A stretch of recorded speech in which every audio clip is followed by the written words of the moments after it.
Nandito na naman tayo sa ating real life dito sa Buhay Probinsya.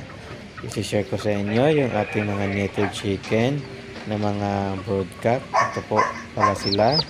Ito yung ating mga inahin at namisa na yung ating mga inahin. At nagparami tayo, no, para marami tayong native chicken at magkabinta tayo ng mga native chicken.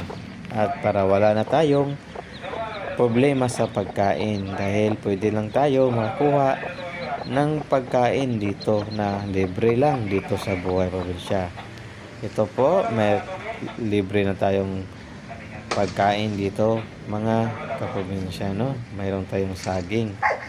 Kinuha na natin ito para hindi kainin ng mga langgam. Kaya sobrang nakatulong yung ating pagtatanim dito sa Buhay Probinsya.